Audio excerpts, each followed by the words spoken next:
up your YouTube, search for Stukeley Meadows, watch on your big screen. Or another device if you're at home. Get yourself comfy, this could take a while. What a happy scene. Something new every day for your long-term memory. This is so exciting, it is nearly time for a Stukeley assembly.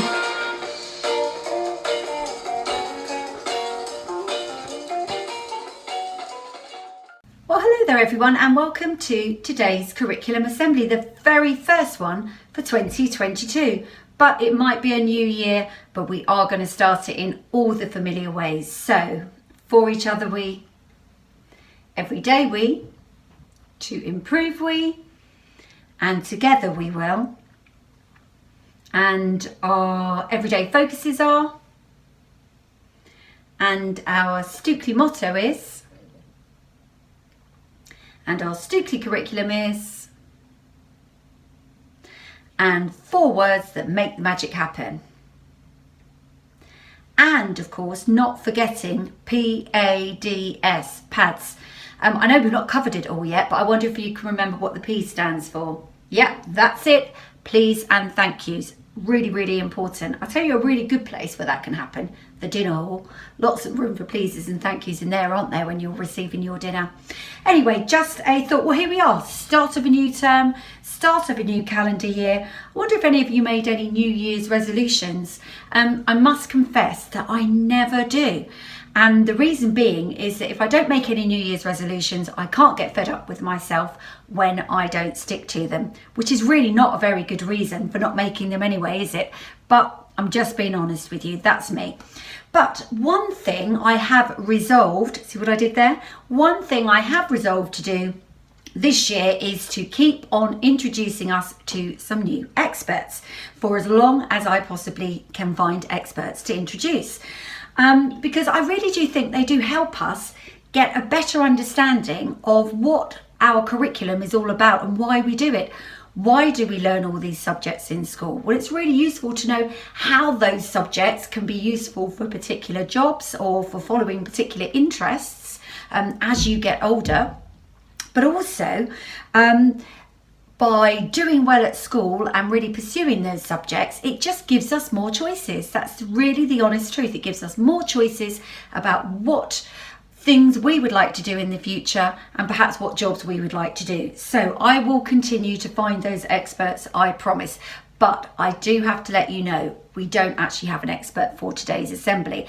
But as it's a new year, it would be a really good time to reflect a little bit, to look back on what's been, and to keep that in our heads as we move forward. So we're going to have a little bit of a think about all the areas of the curriculum that we have looked at and we've talked about, as well as the experts that we have met. So there's going to be quite a bit of pausing throughout this assembly. So make sure you've got your pausing finger ready, class teachers, as we go through.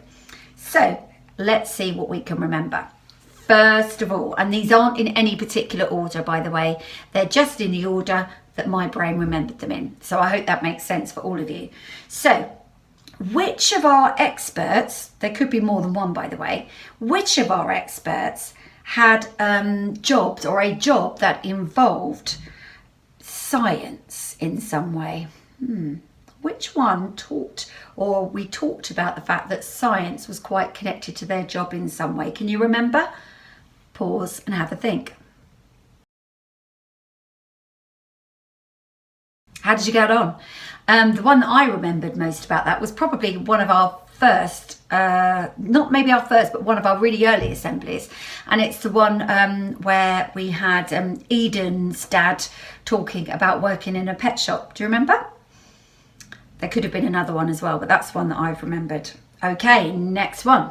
Which of our experts had a job or interest that involved music or music technology? Have a think. Pause me now.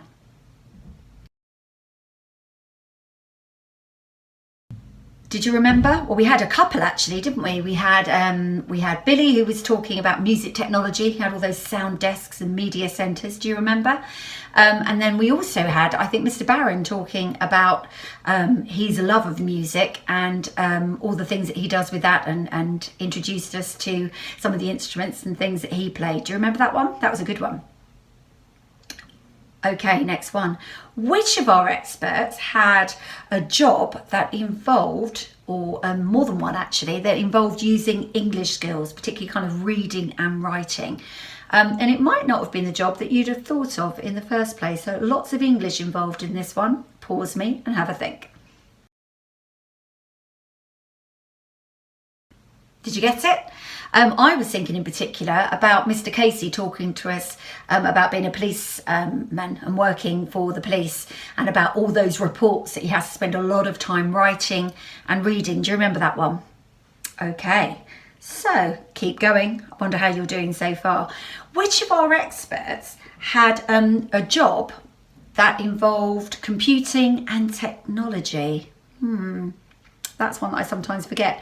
Which one of our experts had a job involving computing and technology? Pause me now, have a think. Did you get it? Yeah, it was Mr. Horn. Do you remember? I think he had kind of little bunny ears on. The company that he worked for developed some of those graphics that we use on certain social media sites. Do you remember? Okay, so moving on. Which of our experts had jobs that covered lots of areas actually, but one thing we focused on in particular that you wouldn't think directly links to the job was history. We had a bit of a quiz when I did that one, and this expert talked about how the knowledge of history helped him in some certain things that he discovered. Have a little think. That one's not so far away for you to forget about, I think. Pause me now, have a think. Okay, so did you get it? It was the one about the quarry. Do you remember how he said that he discovered lots of fossils and things, and so had done some reading up about the kind of the age and the eras of time where those fossils came from. So a little bit of history thrown into that one, as well as all the other things. Lots of maths, I think, in that one too. Okay, so which one of our experts, and this is the final one that I'm going to mention, which one of our experts talked to us or linked to the area of curriculum to do with design and technology, really about the food side of it? Have a little think, pause me now.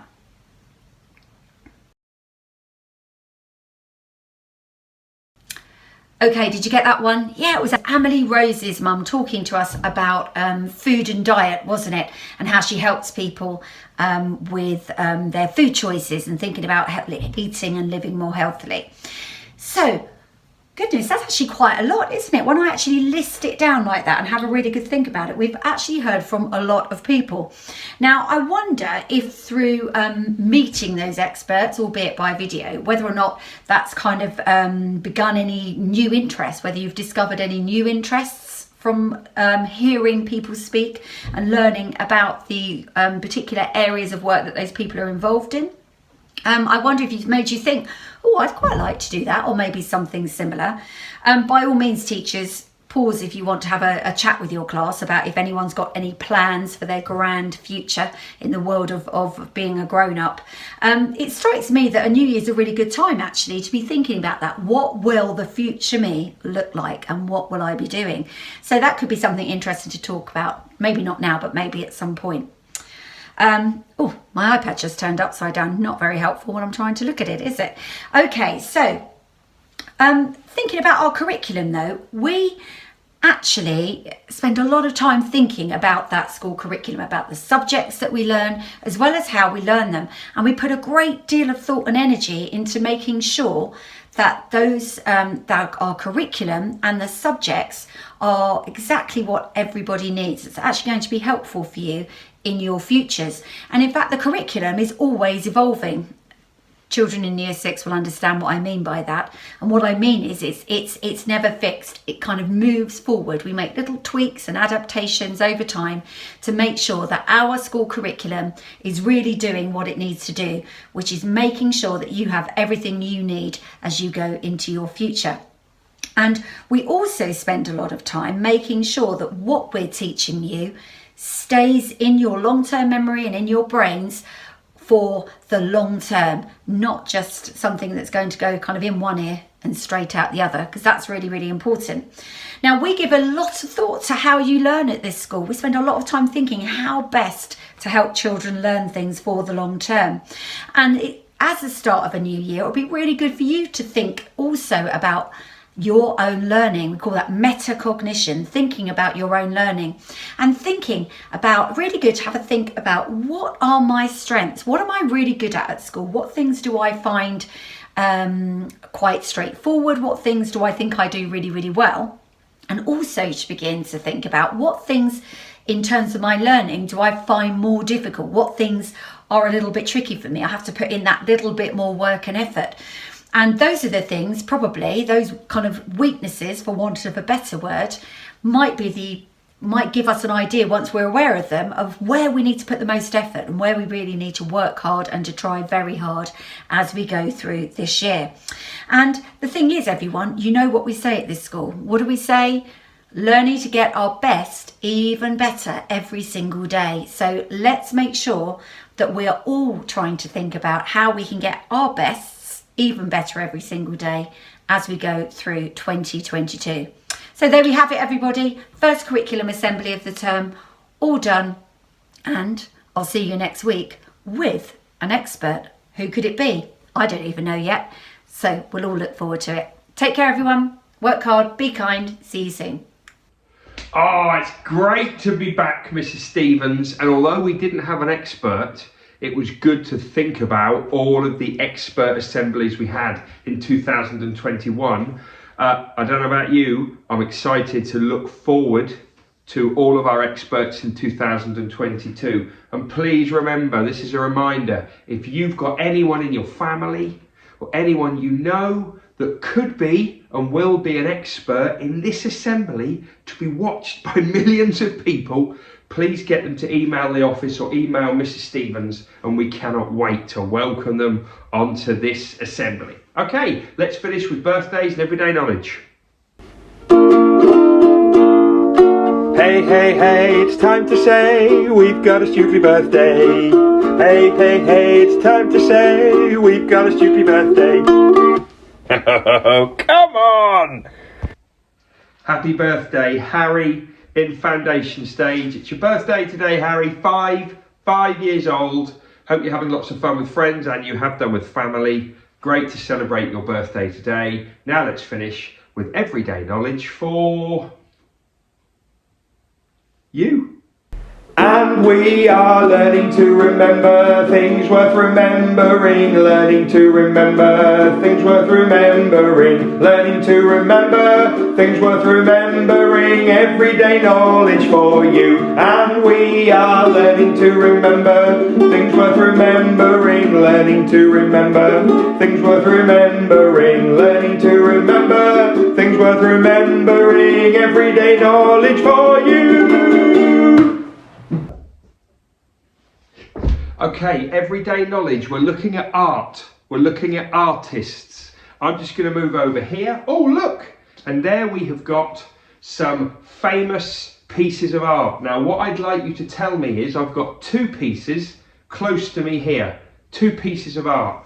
Can you please tell me the piece of art at the top, what it's called, and who the artist is? I need to know what the art is called and who the artist is. Wait for the fingertips.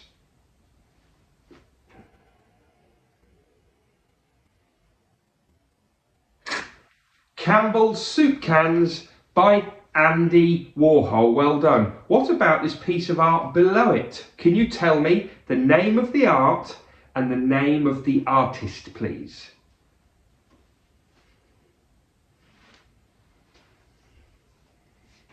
Starry Night by Vincent van Gogh. Well done, everybody. And finally, can you please tell me the piece of art on the far side, the tallest piece of art? This isn't their actual size, by the way. I don't know their actual sizes, but these are to scale, if you like. Anyway, piece of art on the far side. Could you please tell me the name of the artwork and the name of the artist, please?